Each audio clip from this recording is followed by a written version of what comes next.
উত্তৰ গুৱাহাটীৰ দুখনকৈ শিশু উদ্যানৰ নামত প্ৰায় 1.5 কোটি টকা খৰচ কৰিও কোনো কামত নাহিল। পুনৰ নিৰ্মাণৰ কাম আধাতে সামৰি ঠিকাদাৰে সমুদায় ধন আত্মসাতৰ উঠিছে গুৰুতৰ অভিযোগ।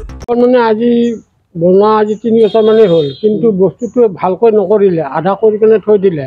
আমাৰ ল'ৰা ছোৱালীবিলাখন আহে ইয়াতে খেলিবৰ কাৰণে, ল'ৰা ছোৱালী খেলিব নাপায় আৰু পাৰ্কখন একো বস্তুই নাই। মই ইয়াতে বহুতখিনি চাফা তাফা কৰি থাকোঁ মাজে মাজে, কিন্তু ৰাইজক চৰকাৰক অনুৰোধ কৰিছোঁ যাতে এই পাৰ্কখন সুন্দৰকৈ বনাই দিয়ে। বহুত টকা ৰিলিজ কৰিছিলে ইয়াত, মুকলি কৰিছিলে। ইয়াত বহুত টকা কৰি দিছিল, কিন্তু একো কাম নকৰিলে, আধাখিনি কাম কৰি এৰি থৈ গুচি গ'ল। শিলহাকুৰ চন্দ্ৰকুমাৰ বৰুৱা উদ্যান আৰু ৰজাদ্বাৰৰ কনকলতা কুশল কোঁৱৰ উদ্যানত মূল্যৱান শিশু খেলনা আৰু ব্যায়ামৰ আহিলা মামৰে খাই নষ্ট কৰাৰ উপক্ৰম। এবছৰৰ পূৰ্বে প্ৰায় ৭৪ লক্ষ টকা ব্যয়েৰে চন্দ্ৰকুমাৰ বৰুৱা উদ্যানৰ কাম হাতত লৈছিল ঠিকাদাৰে।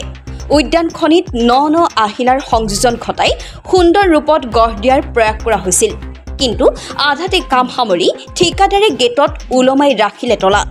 আমাৰ এখন কুশল কোঁৱৰ কনকলতা উদ্যানৰ আজি আৰু এখন আছে শিলহাকু, আমাৰ উত্তৰ গুৱাহাটী দুখনেই উদ্যান।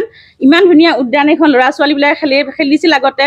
তাৰ মাজতে তেওঁলোকে আহি কিছু ভাঙা চিঙা কৰি আৰু অলপ নতুনত্ব কিবা কৰিলে, কৰি উঠি আমাৰ এই পাৰ্কখন নল'লে আৰু যিবিলাক গেট বনাইছে গেটবিলাকো ভাঙি চিঙি গৈছে। এতিয়া আমাৰ গৰম বন্ধ আহিছে, ল'ৰা ছোৱালীয়ে খেলিবলৈ আৰু খেলা ধূলা বহুত বস্তু আহিছে, এখনো নলগালে। ইয়াতে এখন মাত্ৰ কিবা আগৰ আছে, এখন নামৰে ধৰা, তাকে লগাই থৈ গৈছে, ল'ৰা ছোৱালী পৰি যায়। কিন্তু আজিলৈকে কোনো মানে তেওঁলোকে চোৱাও নাই আৰু মিনিষ্টাৰ মহোদয় তেওঁলোকৰ ফালৰ পৰাও একো অহা নাই আৰু ঠিকাদাৰৰ দ্বিতীয় দিনাখন আৰু ইয়াতে ফ্ৰী চোৱা নাই আমাৰ ফালে আহি। সেইকাৰণে আপোনাক মহোদয়, মুখ্যমন্ত্ৰী মহোদয়, আপোনাৰ ওচৰত অনুৰোধ জনাইছোঁ, এই গৰম বন্ধৰ আগতেই ঠিকাদাৰক মাতি আনি আমাৰ এই ল'ৰা ছোৱালীখিনি খেলা ধূলাৰ কাৰণে সুবিধাকণ দিব বুলি আপোনাক অনুৰোধ জনাইছোঁ। যাৰ ফলত মূল্যৱান সামগ্ৰী নষ্ট হোৱাৰ লগতে হাবি জংঘলেৰে উদ্যানখনি দৃষ্টি কটুক হৈ পৰিল। অনুৰূপ ধৰণে ৰজাদ্বাৰৰ কুশল কোঁৱৰ কনকলতা উদ্যানখনিও অসম্পূৰ্ণ হৈ ৰ'ল।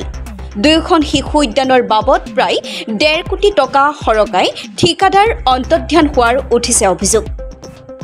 ৰাইজৰ দাবী, গ্ৰীষ্মকালীন বিদ্যালয় বন্ধৰ পূৰ্বে শিশু উদ্যান দুখনিৰ কাম সম্পূৰ্ণ কৰি মুকলি কৰিব লাগে। উত্তৰ গুৱাহাটীৰ পৰা অনুপম বৰুৱাৰ ৰিপৰ্টাৰ লাইভ অসম। আমাৰ যিখন শিশু উদ্যান আছে, সেইখন শিশু উদ্যানখন তেওঁলোকে কাম আৰম্ভ কৰিলে, বস্তু কিবা কিবি বস্তু লগালে, বহুত দিনৰ পিছত লগালে বস্তুখিনি, কিন্তু আজিৰ তাৰিখলৈকে আধৰুৱা হৈ থাকিল। আৰু তাত যিখিনি বস্তু লগাইছে, খেলা ধূলা বস্তু ব্যৱহাৰ কৰিছে, লগোৱা হৈছে কিছুমান, তাত ল'ৰা ছোৱালী খেলাৰ কাৰণে উপযোগী বৰ্তমান এতিয়া হোৱা নাই। তাত গেটত তালা মাৰা থাকে, ল'ৰা ছোৱালীৰ ভিতৰত সোমাব নোৱাৰে। তাত কাউণ্টাৰ ছিষ্টেম কৰি তাত GMDৰ মানুহ ৰখাৰ ব্যৱস্থা কৰা আছিল। আজিৰ তাৰিখলৈকে তাত পাৰ্কখনত কোনো চাফ চিকুণ কৰা আমি দেখা পোৱা নাই। গতিকে এনেকুৱা এটা অৱস্থা হৈ আছে। তাত আমাৰ লাজ লাগে, কেতিয়াবা আমাৰ বাহিৰা মানুহে সোধে কেতিয়াবা যে আপোনালোকৰ ইয়াতে থকা জেগা, বহা জেগা বা ফুৰা জেগা কিবা আছে নেকি বুলি ক'লে আমাৰ লাজ লাগে, ক'বৰ কাৰণে আমাৰ বেয়া লাগে। কাৰণ কি আমাৰ ইয়াত এখন ভাল উদ্যান নাই।